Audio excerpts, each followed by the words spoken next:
na gospel pelichunga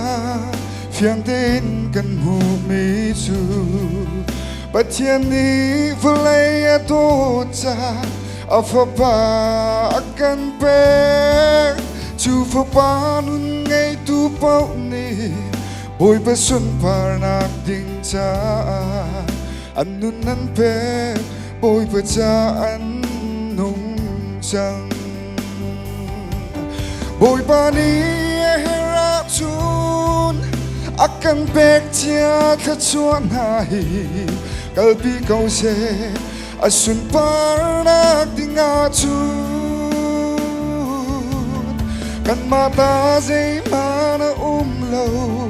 a chok kan tu lom kan si kalpi kau se arakir chan zaula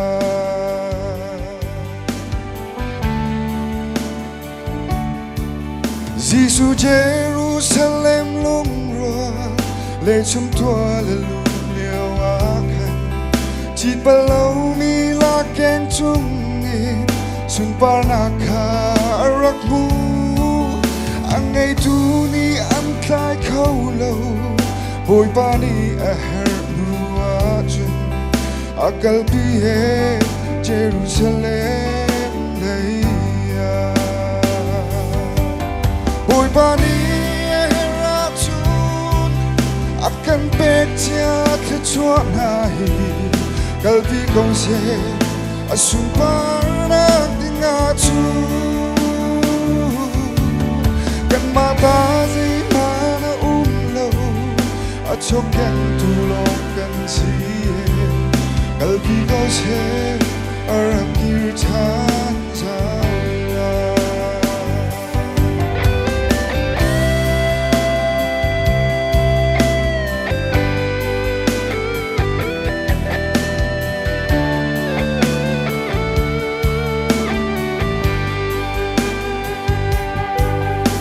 Thong cha thay tu viêu te na hi kong hi nan ruat bal mo se tan ni akal pi mi cho zai dik man an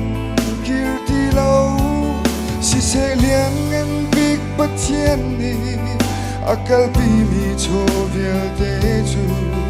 an kir tha ne let them be an kir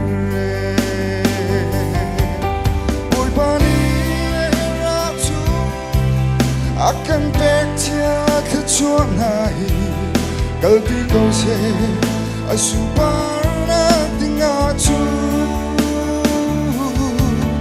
kan mata zai mana lo a chok kan tu lom kan si kalpi kau se arakir chan zaula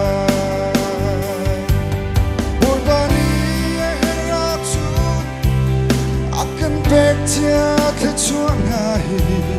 kalpi kau se asu par nak ding a chu kan mata zai mana lo a chok kan tu lom kan si kalpi kau se arakir chan zaula boy pa na kan dilin sa chuan nak pek ko se tampi kalom